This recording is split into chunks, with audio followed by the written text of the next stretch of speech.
Police বাহিনীতে আমার এদেশে যদি ইসলাম কায়েম হয়, সর্বোচ্চ দামি গাড়ি আমি পুলিশকে দেওয়ার জন্য সরকারকে বলবো। পুলিশক যে গাড়ি দিতে পেট্রোল গাড়ি, কে জনগণের সিএনজি চড়ে পুলিশ পেট্রোল দিবি গা? কতক্ষণ ঠিক তুই 5 লাখ টাকাতে সিএনজি কিনেছে পুলিশ, তুমি এক সিএনজি নিয়ে রাত্রে ঘুরবে? এই কোনটি পাচ্ছ? সরকারের দুর্বলতা। সরকার যদি পুলিশকে এমন ভিআইপি গাড়ি দিত যেখানে বন্দুকের গুলি ঢুকবে না, এমন গাড়ি দিবে, পুলিশগুলা 4-5 জন পুলিশ পুরো থানা খালি গুড় গুড় করে দৌড়বি। ওর করে দিয়েছে সিএনজি একজনের তেলিয়ে দিয়েছে, আর পুলিশের গাড়ি দিয়েছে পেছন দিকে দরজা নাই, তিরফল দিয়ে বেড়া দিয়ে করছে পুলিশের গাড়ি। এরা এরা এরা ভালো মানুষ দিকে পেট্রোল দেয়। কথা কোন না, এদেরকে দেওয়া লাগবে সেই রকম গাড়ি যাতে বুলেট প্রুফ গাড়ি হয়। সারা থানা ডোর ঘুরে আরো জনগণের নিরাপত্তা দিবি। ওরা এখন দেখিচ্ছে না এই গাড়িলে যদি আমি পাথারের মধ্যে দাঁড়িয়ে থাকি তাহলে আমার পেট্রোল খাওয়া লাগবে। সেই দিন ওর থেকে ঘুরে আসা লোককে বাজারে ধরছে টুপিচ্ছে। এই যে আমরা তো সবার থেকে আসি, রাস্তা খালি 3টে জিনিস থাকে, বক্তা, কুত্তা আর পুলিশ। 8,20,000 মাদ্রাসার শিক্ষক শিক্ষিকা, 5,12,000 মসজিদ, এক একটা মসজিদে 3 জন করে খাদিম আছে, মুয়াজ্জিন আছে, খতিব আছে, তার পেশ ইমাম আছে। সারা বাংলাদেশে কত 25,11,974 জন হাজিয়ার হাজার নিয়ে আছে। এতগুলা ভালো ভালো লোক আছে, তারপরে বাংলাদেশে বেনামাজি কেন বেশি হলো? কারণ নামাজ কায়েমের পক্ষে কোন আইন বাংলাদেশে নাই। নামাজ কায়েম যদি হয়ে যায়, এই নামাজ কায়েম হয়ে গেলে বাবার মৃত্যুর পর সন্তান দোয়া করবে, বাবার কবর আল্লাহ জান্নাত করে দেবে। ধরে কোন আমিন। আমার ভাইরা আল্লাহকে বলেন, আল্লাহ বলুন তো কে নামাজ কায়েম করবে? সাথে সাথে কোরআন বলে, ও দুনিয়ার মুমিন বান্দারা তোমরা কোরআন খোলো। কোরআনের ভেতরে সূরা আল হজ 41 নম্বর আয়াত আল্লাহ বলেছেন, আল্লাযীনা ইম্মাক্কান্নাহুম ফিল আরদ আকামুস সালাতা ওয়া আতাউয যাকাতা ওয়া আমারু বিল মারুফ ওয়া নাহাউ আনিল মুনকার ওয়া লিল্লাহি আকিবাতুল উমুর। জোরে কন্না মারহাবা। আল্লাহ নিজে বলেছেন, ও মুসলমান, যদি তুমি সরকার হও, প্রধানমন্ত্রী হও, তুমি যদি প্রেসিডেন্ট হও, রাষ্ট্রপতি হও, তোমাকে 4টা আইন চালু করতে হবে। 1 নম্বর নামাজের আইন, 2 নম্বর যাকাতের আইন, 3 নম্বর ন্যায়ের আদেশ, 4 নম্বর অন্যায়ের নিষেধ। এই 4টা বিধি যদি পৃথিবীর জমিনে কোন সরকার চালু করে, কেন বা চালু তুমি করবে না? কারণ আল্লাহ বলেছেন, ওয়ালিল্লাহি আকিবাতুল উমুর, আমার পক্ষ থেকে সবচেয়ে বড় ধরনের একটা আদেশ সরকার তোমাকে আমি দিয়ে দিলাম। সরকারের আদেশ যারা মানে না, এই কথা বল না। আজ এই আয়াত আমি জীবনে আবুল কালাম আজাদ, কারি, গোলাম মোস্তফা থেকে শুরু করে যত মানুষ এই স্বাধীনের পর সংসদে তেলাওয়াত করছে কোরআনের আয়াত, এই আয়াত জীবনে আমি তেলাওয়াত করে সংসদে শুনিনি। এই কথা বল, এই আয়াত কেন তেলাওয়াত করেনি? যারা তেলাওয়াত শুনবি ওরা বাইসে দেশে কোন আয়াত করলে আমাদের চেয়ারও ধাক্কা লাগবে না। কথা বল আমারে।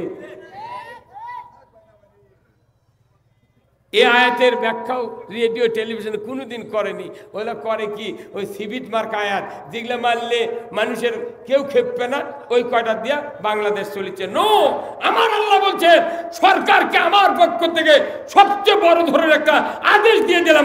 আল্লাহ আকবার। সরকারের আদেশ কি? তুমি প্রধানমন্ত্রী হবে, নামাজ কায়েম করো। সরকারের আদেশ কি? প্রধানমন্ত্রী হবে, যাকাত চালু করো, সুদ বন্ধ করো।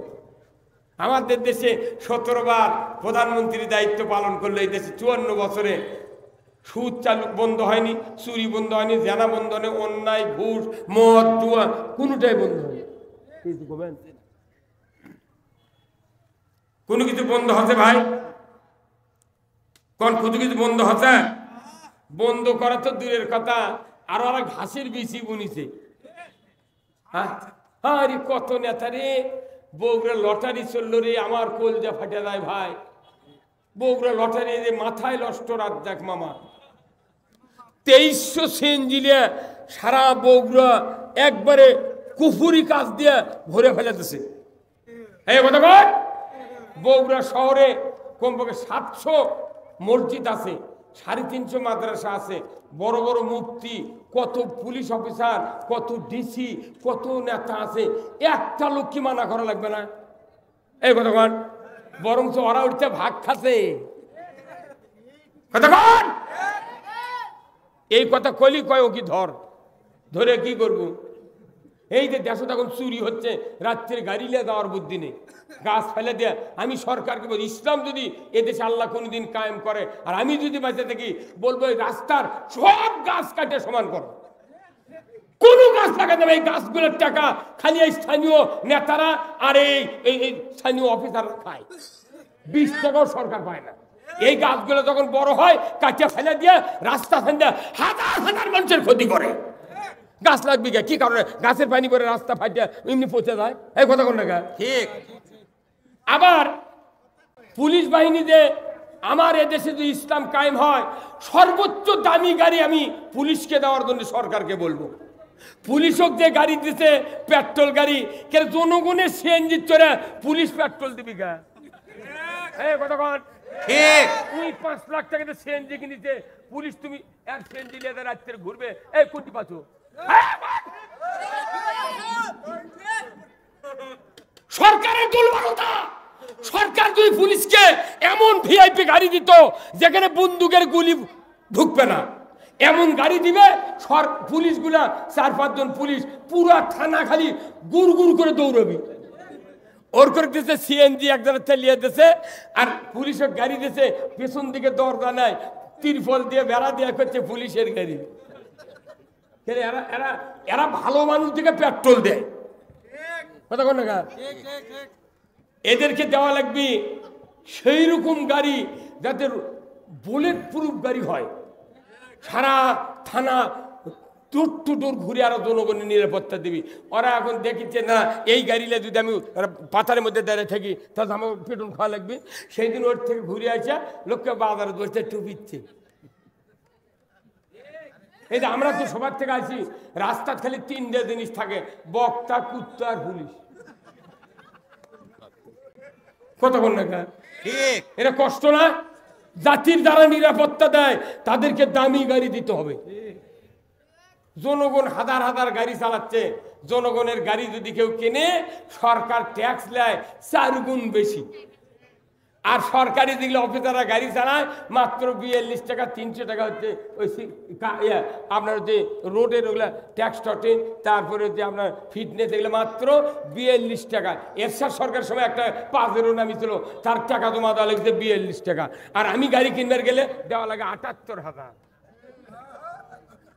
এই কতক্ষণ? এগুলো হচ্ছে অফিসার, এগুলো অফিসার দূর করতে হবে ইসলাম দিয়ে। আর পুলিশ বাহিনী দেব সেই গাড়ি, 2তলা গাড়ি হবে। কি গাড়ি? পুলিশের থাকা লাগবে 2তলা গাড়ি। সারা নন্দীগ্রাম, সারা শেরপুর দূর টু দূর ঘুরবে, তাদের নিরাপত্তার ব্যাপারে কোনো ঘাটতি থাকবে না। কোন সাহসে তুমি মন্ত্রীর গাড়ি, প্রধানমন্ত্রীর গাড়ি তুমি বুলেট প্রুফ গাড়ির চড়ে ঘোরো, আর যে যারা জাতির নিরাপত্তা দেয় তার উপর তুমি ত্রিপলের গাড়ি দিতে পাতো কি? এই পাতো তুমি? হ্যাঁ ঠিক। আর আমাকে কাছে চুরি হয়, পুলিশ দেখে না, পুলিশের দেখার টাইম নাই। পুলিশ যে তুর্কে থানাতে আছে এই ভাগ্যি। আমি 4 মাথাতে একদিন গভীর রাত্রি যাচ্ছি ভোট সবার ঠাকুরগাঁও থেকে, আচ্ছা দেখি কয়েকজন পুলিশ আমাকে দেখে চিনবার কথা, আমাকে তো সবাই চেনে। আমি বললাম ভাই এই যে কুয়াশা 4 হাত দেখা যায় না, আপনারা কষ্ট করে সিএনজির মধ্যে বসে আছেন, আমি একটা কথা বলবো, বলেন। আমি বললাম ভাই এই সময় তো আপনার মা ওকে আমি গাড়ি করে নিয়ে এসে দেখায় যে আপনার ছেলে দেখেন কুয়াশার মধ্যে কিভাবে বসে আছে। একটা এসআই কত সম্মানী লোক, এই লোকটা দেখবে কুয়াশার মধ্যে বসে আছে, এটা আপনার মা ওকে দেখাতাম, আপনার মা বলতো বাবা তোর জন্য বাড়ি আছে, ঘর আছে, বিছনা আছে, যদি কাপড় নাও থাকে আমার আসল দিয়ে তোমাকে ঢাকা রাখবো, তোমার চাকরি করা লাগবে না, কুয়াশার মধ্যে মরা লাগবে না। এই কথা বলছি, ওই পুলিশ আর কি কান্দে উঠছি, করছে হুজুর 18 বছর চাকরি করছে হুজুর, এখনই এমন কথা কেউ কয়নি। তাহলে আমাদের কি হচ্ছে, কোনো সেক্টরে কোনো নিরাপত্তা নেই আছে। আর আমরা বক্তৃতা করে কি কর্ম, নামাজ রোজা যা হচ্ছে বক্তৃতা হচ্ছে, এখন এদেশে ইসলাম কায়েম করা লাগবে। কেন কায়েম করা লাগবে? যত ইবাদত আছে ইসলাম না মানলে একটাও কবুল হবে না।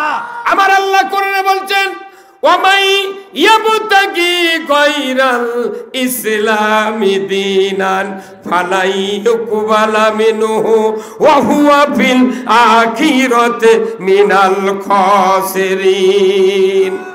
আমার আল্লাহ বলেছেন, ও পৃথিবীর মানুষ, তোমরা যদি ইসলাম ছাড়া অন্য কোনো জীবন ব্যবস্থা গ্রহণ করো, তার আন্ডারে সন্তুষ্ট চিত্তে যদি ইবাদত বন্দেগী শুরু করে দাও, আমি রব্বুল আলামিন বলে দিচ্ছি, ইউকবালা মিনহু, তোমাদের কাছ থেকে একটাও ইবাদত কবুল করা হবে না, বরং আখিরাতে তোমরা ক্ষতির ভিতর পরিগণিত হবে। মানুষের তৈরি করা জীবন ব্যবস্থা হলো এর ওয়ারেন্টি গ্যারান্টি নাই। আপনি একটা ফ্যান কিনবে দেবেন, ফ্রিজ কিনবে দেবেন, মাত্র একটা বল যদি কিনবেন দেন, বল তাও তার দোকান কয় ভাই এর ওয়ারেন্টি আছে, কথা মনে এর ওয়ারেন্টি গ্যারান্টি আছে, করছে না ভাই নাই, এটা কাটে গেলে ফেরতও পাবেন না, লিয়ে যান। তাহলে ওয়ারেন্টি গ্যারান্টি ছাড়া আপনি যদি জিনিস না কেনেন, তাহলে ওই জিনিস কেনা না কেনা সমান। তাহলে ওয়ারেন্টি গ্যারান্টি দিয়ে যদি আপনি কাপড় কেনেন, তাহলে আপনি জীবন ব্যবস্থার ওয়ারেন্টি গ্যারান্টি নাই, সেগুলো মানে আপনি জান্নাতে যাবেন, বুদ্ধি দিয়েছে কে?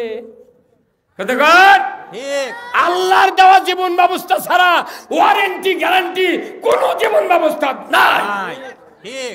কি গ্যারান্টি যে তুমি এই জীবন ব্যবস্থা মানবে, মানার চেষ্টা করবে, যতদিন তুমি বাঁচে থাকবে যদি চেষ্টা করতে পারো, আমি আল্লাহ তোমাকে জীবনের গুনাহ মাফ করে দেব, তোমাকে জান্নাত দেবো। ওয়ারেন্টি আছে, গ্যারান্টি আছে। ওয়ারেন্টি গ্যারান্টির কথা ইমামরা কেটে কয় না, খালি মাগনা বছর অন্তর 1.5 লাখ করে টাকা নিয়ে ভোগ দিচ্ছে, বউ চুমা খাওয়া করছে, এটা সেই রকম ইমাম পাচ্ছি। আল্লাহ ইনকা স্বামী তুই বাঁচে তো ওয়ারেন্টি গ্যারান্টি সহকারে আমার আল্লাহ বলেছেন, কুল ইন কুনতুম তুহিব্বুনাল্লাহ ফাত্তাবিউনি ইউহিব্বুকুমুল্লাহ ওয়া ইয়াগফিরু লাকুম যুনুবাকুম ওয়াল্লাহু গফুরুর রহিম। আমার আল্লাহ বলেছেন, নবী আপনি বলে দিন আপনার উম্মতের ভেতরে তারা যদি আমি আল্লাহ আমাকে ভালোবাসতে চায়, তাহলে ফাত্তাবিউনি, আপনার যেন অনুসরণ করে, আপনার ব্যক্তি জীবন, পারিবারিক জীবন, সামাজিক জীবন, রাষ্ট্রীয় জীবন, রাজনৈতিক জীবন, বিচারিক জীবন, যত জীবনের দিক ও বিভাগ আপনাকে আমি শিখিয়ে দিয়েছি, এই ব্যবস্থা অনুযায়ী যদি আপনার উম্মতেরা আপনার অনুসরণ করে, আমি আল্লাহ বলে দিচ্ছি ইউহিব্বুকুমুল্লাহ, আমি আল্লাহ তাদেরকে ভালোবাসবো, ভালোবেসেই ক্ষান্ত হব না। ইয়াগফিরু লাকুম যুনুবাকুম, আমি রব্বুল আলামিন তাদের জীবনের গুনাহগুলি মাফ করে দেব। শুধু মাফ করে দিয়ে ক্ষান্ত হব না, আমি আল্লাহ তাদেরকে জান্নাতে ঢুকাইয়া দেব। তাহলে বলুন তো, আল্লাহর কথাগুলির ওয়ারেন্টি গ্যারান্টি